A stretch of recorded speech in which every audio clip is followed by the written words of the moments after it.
Halo guys, halo hai, selamat malam semuanya. Em, Kalau bahas tentang BBCA ini agak-agak em, serem-serem dikit nih, karena banyak banget penggemarnya. Sebelum kita membahas tentang saham BBCA, saya pengen ulangin lagi bahwa saya itu bukan tipe tipe yang benar-benar analis teknikal gitu. Saya kurang suka dengan analis teknikal, walaupun memang analis teknikal itu penting dalam satu kesempatan kita menentukan harga awal gitu, tapi nggak terlalu penting dibandingkan dengan bagaimana sih kinerja perusahaannya dan lain sebagainya. Jadi ada banyak rekan-rekan yang bertanya kepada saya, bagaimana sih analis Fibonacci dan lain sebagainya. Saya nggak ngerti gitu. Oke, gitu aja ya.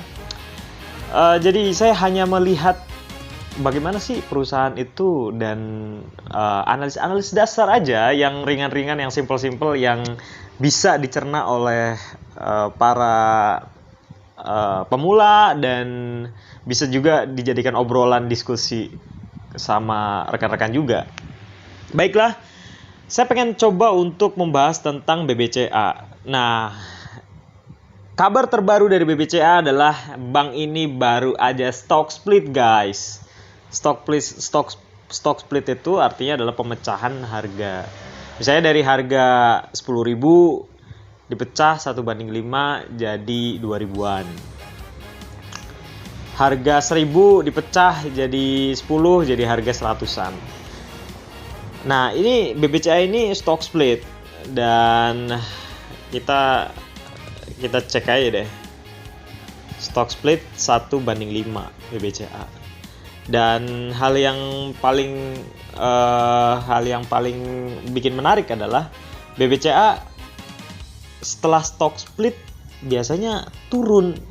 Perusahaan itu setelah stock split biasanya turun biasanya, tapi ini abnormal banget, malah dia naik.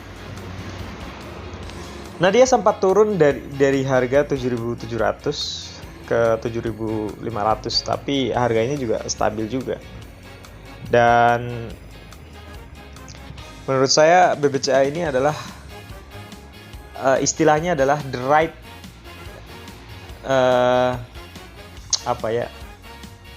the right man on the right place. Harganya itu memang sudah sesuai dengan kualitasnya. Ini perusahaan itu bagus banget, sampai ada istilah satpam BBCA lebih baik menggantikan polisi. Oke, dari fluktuasi sahamnya, memang saham ini dari tahun 2017, dari tahun awal dia berdiri itu naiknya signifikan sekali. Dengan market cap sebesar 927,64 triliun. Siapa yang bisa mempermainkan harga dengan market cap segini? Kita lihat broksumnya. Makanya saya agak sedikit ngeri juga nih bahas BBCA, karena ilmunya kayaknya belum nyampe saya nih. Dari performansnya 5 tahun terakhir dia udah naik gila-gilaan.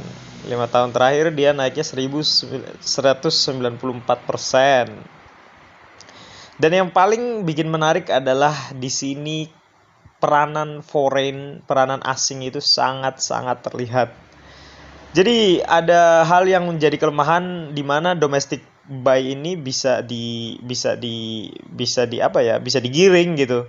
Bisa digiring, dan ada kelemahan dan kelebihannya. Foreign buy sangat berpengaruh di perusahaan ini, di mana dia menyumbang melakukan transaksi sebesar 867 miliar pada hari ini, dan sedangkan domestic buy 112 miliar. Nah, ini adalah top net buyers Brok Samorice, ZP dan AI. Secara finansial, saya memang perbankan seperti ini ya, antara ekuitas, liabilitas, dan asetnya. Dia memanfaatkan ROE-nya, memanfaatkan uang nasabahnya.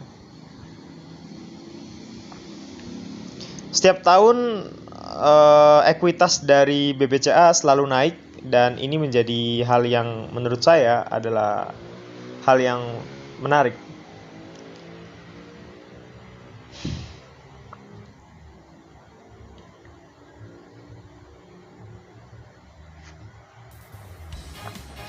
GCG-nya juga bagus, good corporate governance-nya semua oke. All is well buat BBCA, all is well.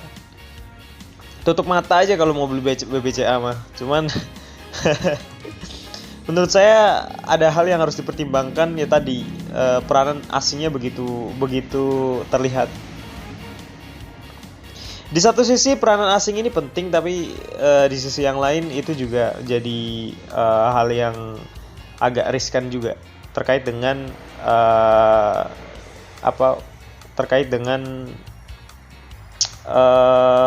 keselamatan dana dari domestic.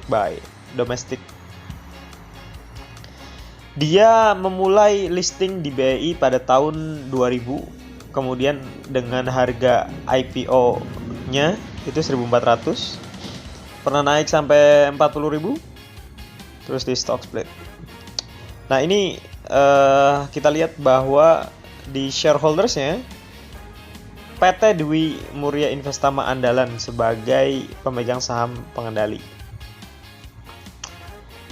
sebanyak 54,94%, sedangkan masyarakatnya 45,06%. Ini adalah komposisi pemegang saham yang menurut saya paling ideal, di mana pemegang saham mayoritasnya ya memang harus yang memiliki ini, dan masyarakatnya cuma 45%, nggak lebih dari 50%. Kalau lebih dari 50% itu artinya ada hal something yang harus dipertanyakan dan harus dipertimbangkan.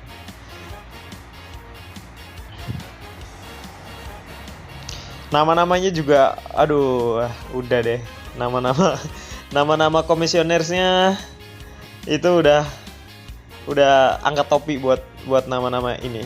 Ada Johan Emiris Setioso, Teni Kusnadi, direkturnya Lianawati Santoso, Vera Evelyn, Rudi Susanto, dan lain sebagainya. Kita lihat bahwa earning per shares-nya udah deh, susah buat diobrolin. Net profitnya 23,20 T ya, hanya 23 triliun. Tapi mari kita lihat apakah valuasinya masih oke buat diakumulasi. Secara PBV-nya dia masih 4,69 kali. Ini bukan saham yang saya cari. PER-nya 29 kali, ini juga bukan saham yang saya cari. Saya mencari saham-saham yang PER-nya nggak lebih dari 5, nggak jauh dari 5, dan PBV-nya nggak lebih dari 1. Secara profitabilitas dia perbankan lah, memanfaatkan ekuitasnya, modal awalnya dia ROI-nya 15% dan return on assets-nya 2%. Likuiditasnya ampun deh. DER-nya kelemahan dari BBCA, DER-nya saya disappoint, saya kecewa sama DER-nya 491%. Tapi ya perbankan bisa dikit wajarin ya. Ini adalah hal yang paling menarik, dia selalu membagikan dividen walaupun di masa pandemi. Dividennya 2 kali setahun lagi. Ini adalah hal yang paling menarik buat BBCA. Ya itu aja yang bisa saya obrolin buat perusahaan sekelas BBCA. Kesimpulannya adalah untuk long term investment, buat investasi jangka panjang, saya sarankan untuk cicil.